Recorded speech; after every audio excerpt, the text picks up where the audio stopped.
Mkwendagoziwug. Mkwendagoziwug is an Ojibwe word that means in English, they are remembered. This is how the plaque reads at Sandy Lake, Minnesota. The huge boulder is a proud memorial to the 19th century Ojibwe people who were determined to stay in their homeland forever.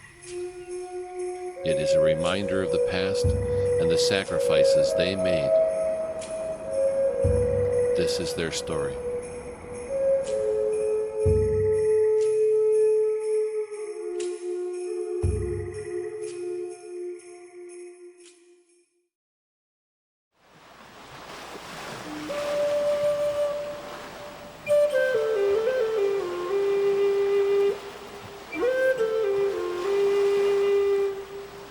The Upper Great Lakes region of North America is where most Ojibwe people live.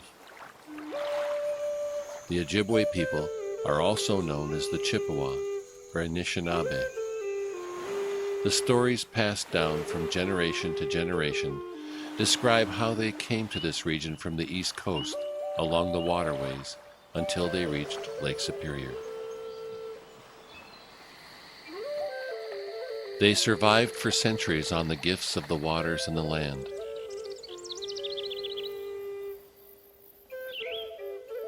They moved their camp from season to season to hunt, fish, and gather the resources that were needed. Survival was difficult in the harsh northern climate. They maintained a strong spiritual connection to their animal and plant relatives. They strove for a life that was in balance. They took only what they needed, used all of it, and shared or traded what they gathered with others.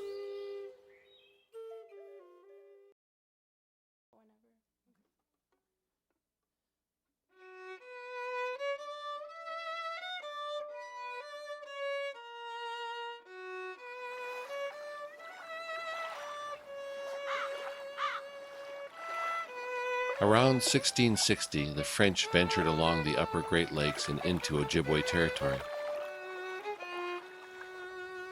They wanted to trade with the tribes to get the skins of animals that were fashionable for clothing in Europe. They especially wanted beaver skins for hats.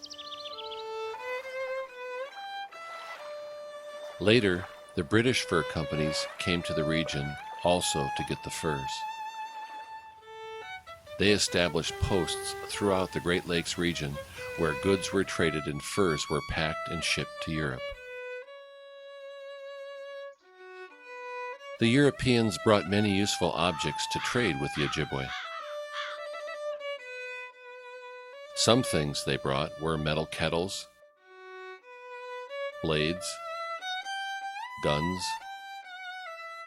beads, and blankets to trade with the Ojibwe for the furs. The Ojibwe adopted these new items because they made work more efficient. They became so accustomed to these trade items that eventually they relied on these trade goods to survive. Thus, they became increasingly dependent on the British and French, who were the only ones who supplied these goods.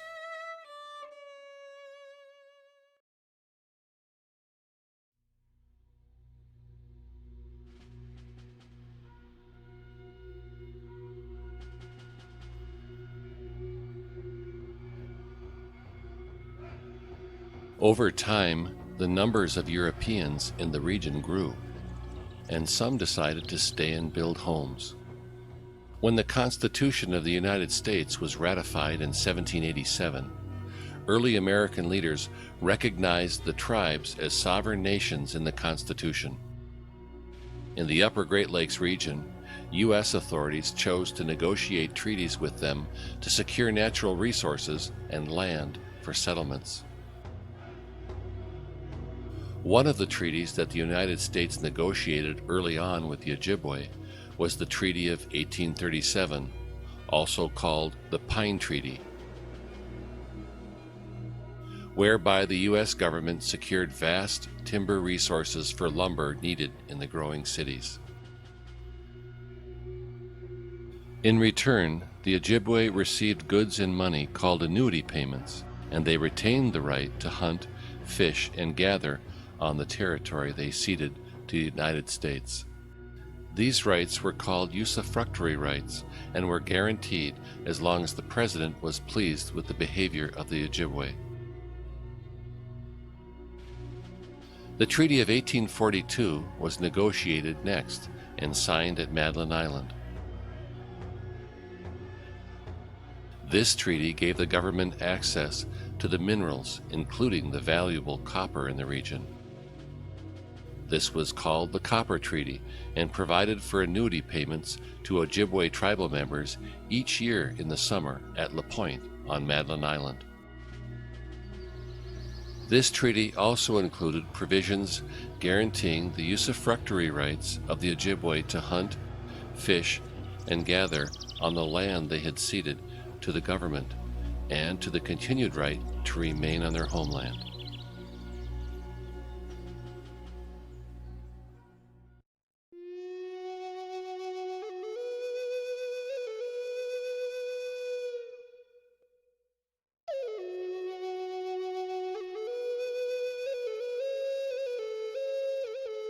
Both of these treaties had important clauses that would allow the president to revoke the usufructuary rights and to remove the Ojibwe westward to unceded lands.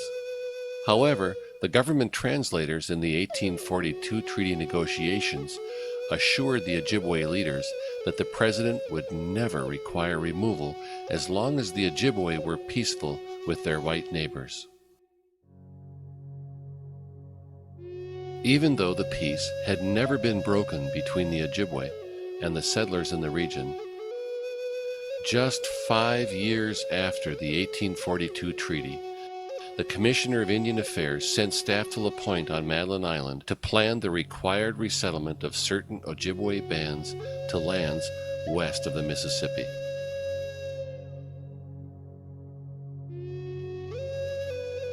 Hearing of this intention, Ojibwe headmen greatly objected to any removal idea. A delegation of Ojibwe leaders, including Bijaki, also known as Chief Buffalo of the Pointe Band, went to Washington, D.C. in 1848. They presented a pictograph and petition to President Polk that showed their unity of heart and mind to never leave their homeland. They were assured by the president that they would not have to move.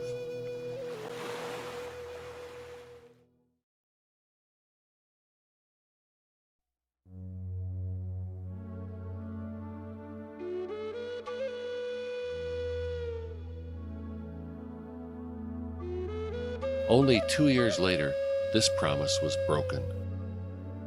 Contrary to explicit promises made at treaty negotiations in 1842, and the Ojibwe leaders' understanding of the treaty, the new president, Zachary Taylor, signed an illegal order requiring the prompt removal of all Ojibwe people from Michigan and Wisconsin to unceded lands west of the Mississippi River in Minnesota.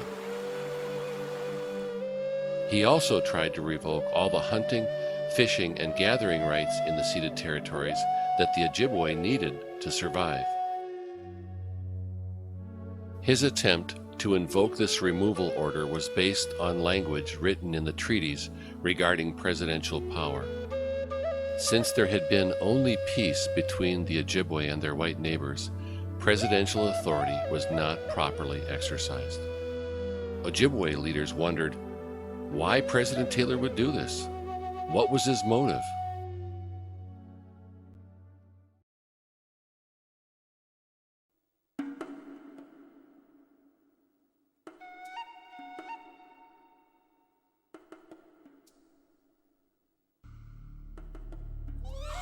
Minnesota Territorial Governor Alexander Ramsey and Indian agent John Watrous successfully persuaded President Taylor to order the Ojibwe to move to Minnesota so annuity payments would be received in the Minnesota Territory.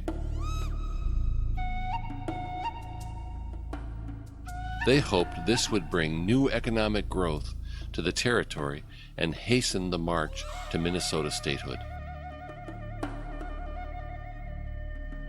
Indian agent John Watros informed tribal members that the next treaty annuity payments would occur at Sandy Lake, Minnesota in late October of 1850. He explained in a letter to the governor that the late date in the fall would likely overlap with the onset of winter, thus preventing the Ojibwe from returning to their homelands. Whether Agent Watros foresaw the tragic consequences of his plan is unclear. However, he clearly hoped that winter would trap the Ojibwe at Sandy Lake.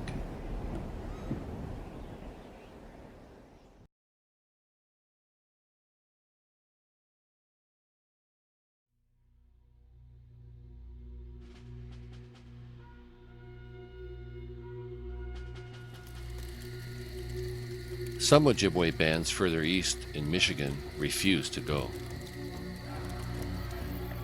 Thousands of Ojibwe from Wisconsin and Minnesota traveled to Sandy Lake unaware of what was about to happen that fateful fall of 1850.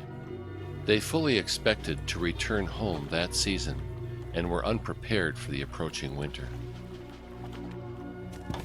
Government agents drastically underestimated the amount of food needed and the time it would take for provisions to arrive at Sandy Lake to feed the Ojibwe.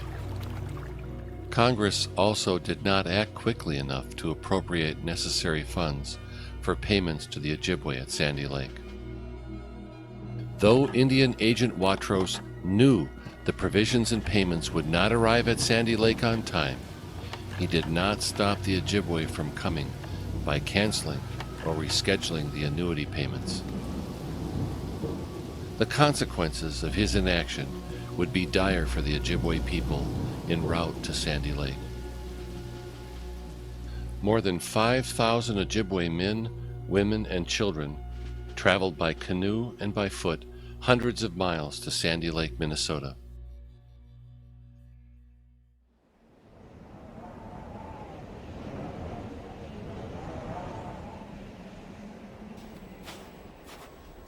Tired and hungry, they arrived at Sandy Lake to find no food, no shelter, and no annuity payments. As Agent Watros predicted, winter took hold while they were waiting. Rivers and lakes froze. Ojibwe people struggled in the cold, and some burned their canoes to keep warm. They asked for the promised provisions and were only given meager rations of moldy flour and rancid pork.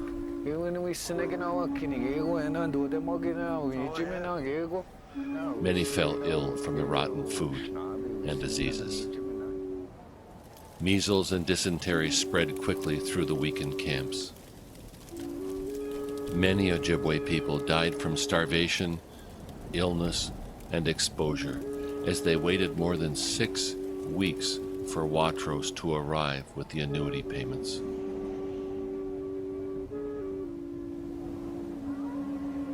Approximately 170 Ojibwe people died waiting at Sandy Lake due to this disastrous scheme. In early December 1850, they received only a portion of the annuity payments with some food and goods that were inadequate even for the journey home.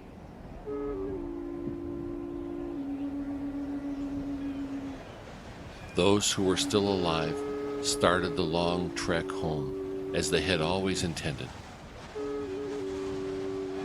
They walked through ice and snow, weighed down by sorrow and anger, but determined to reach their communities. As many as 230 Ojibwe died on that long winter trek back home.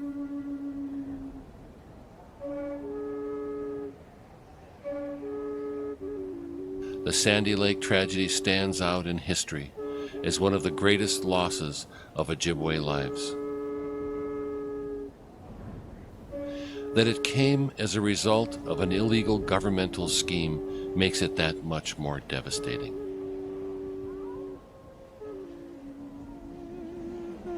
I saw evidences of a terrible calamity everywhere. All over the cleared land, graves were to be seen in every direction, for miles distant from Sandy Lake. They were to be found in the woods, too. Some were interred by their friends on their way home. So alarming was the mortality that the Indians could not bury their dead.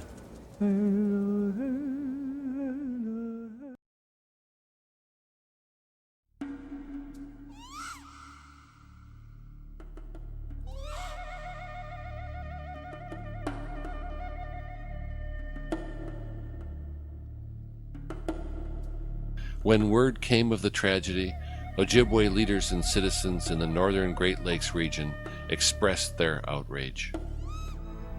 We believe we express the conviction of the entire population of the Lake Superior country in regarding this removal as uncalled for by the best interests of the government, the whites, or the Indians.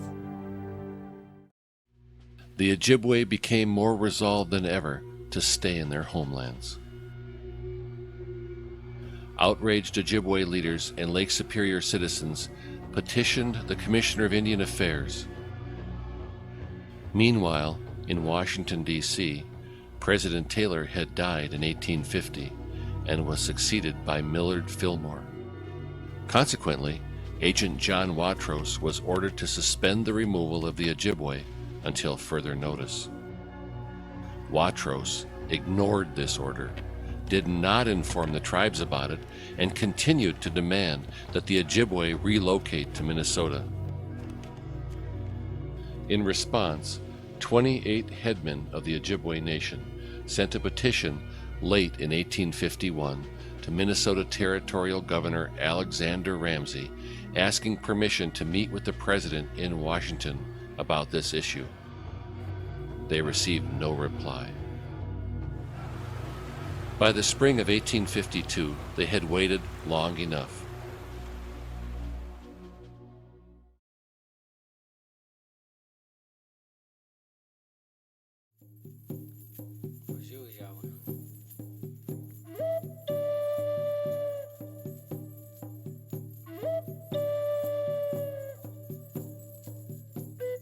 Bijiki, the well-known 92-year-old leader of the Pointe Ojibwe, also known as Chief Buffalo, set out in a 24-foot birch bark canoe from Madeline Island to Washington, D.C.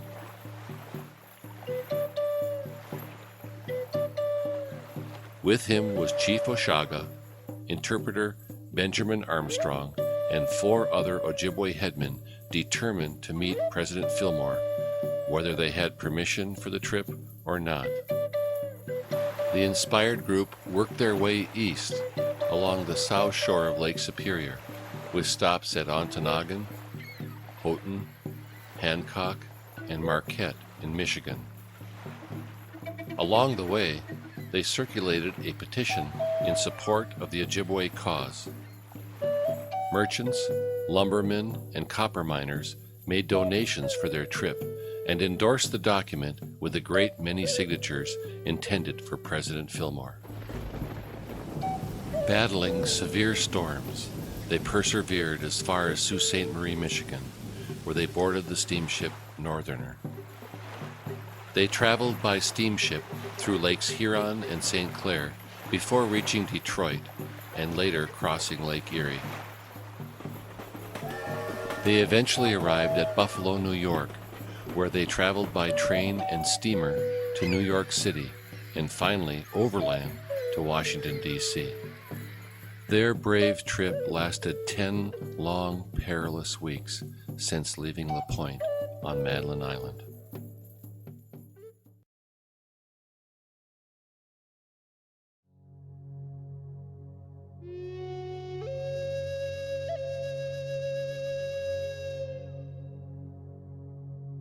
When they finally arrived, they met with the Commissioner of Indian Affairs in Washington, who told them to turn around and go home. Defiantly, they stayed and waited for an opportunity to meet with the President. Fortunately, in a restaurant, they met New York Congressman George Briggs, who was impressed by Bijiki and his companions. He quickly arranged a meeting for the delegation with President Millard Fillmore the following day. Bijiki began the meeting with a pipe ceremony using a pipe that was made specifically for this visit with the president. After everyone had smoked the pipe, Oshaga presented an oratory explaining how the Ojibwe understood the promises and agreements in the treaties of 1837 and 1842. They understood from these treaties that they would never be required to leave their homelands as long as they maintained peace with the white settlers in the region. They presented the president with the petition bearing the numerous signatures collected along the route of their journey. Chief Oshaga went on to explain the Sandy Lake tragedy and the treachery of Indian Agent Watros and Governor Ramsey. He concluded his speech asking for an end to the removal order once and for all. President Fillmore said he would consider their situation and speak to them again when he had come to a decision.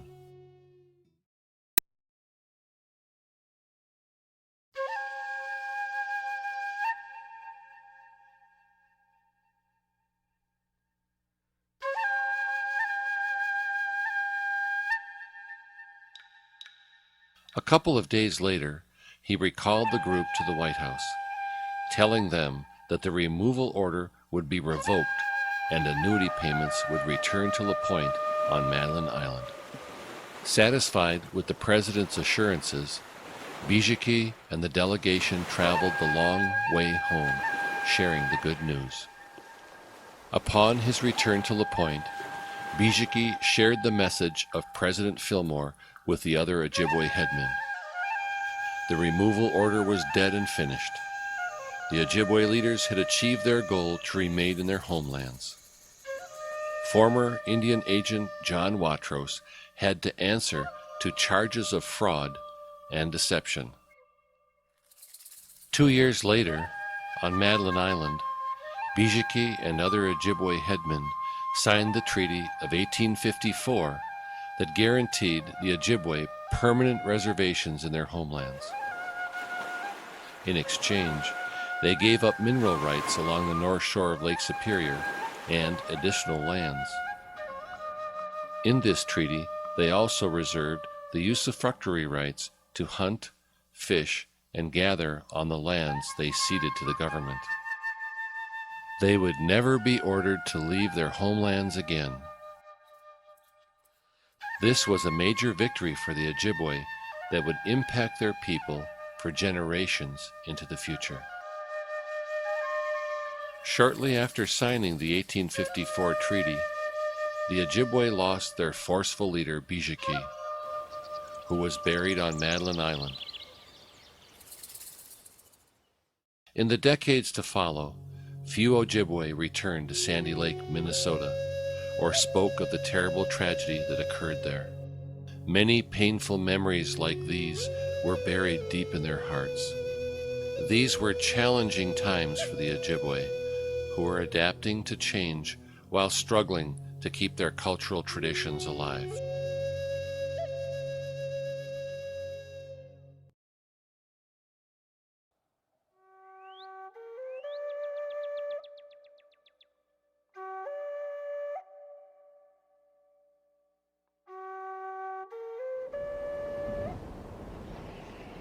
For more than a century, the story of the Sandy Lake tragedy was not commonly known.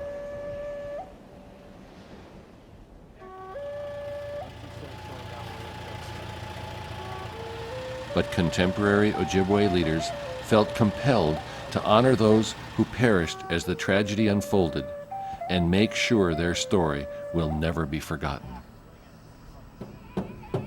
Today, December 2nd of 2000, it's 150 years later from December 2nd of 1850 when Ojibwe people from the east started on their trek back home after trying to receive their annuities here. Early in October they arrived here and they were put on a waterlogged section of land and given rotten provisions that led to their deaths. And so we are dedicating and commemorating this memorial to remember that event. And then we're also having a symbolic run, a spiritual run, called the Pointe Run, which means remember them. And so this memorial and the run are ways of remembering those events.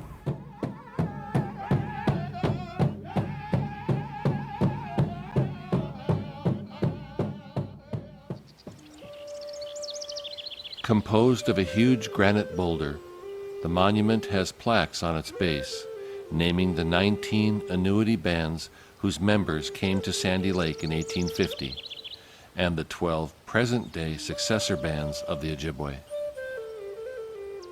A section from the bottom of the same granite boulder was placed in the Ojibwe Memorial Park on Madeline Island, Wisconsin, in recognition of the Ojibwe who stalwartly returned home.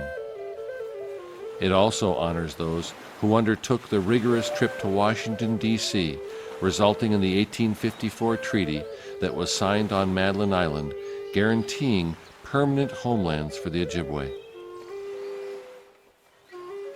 Mikwendegosiwag, they are remembered.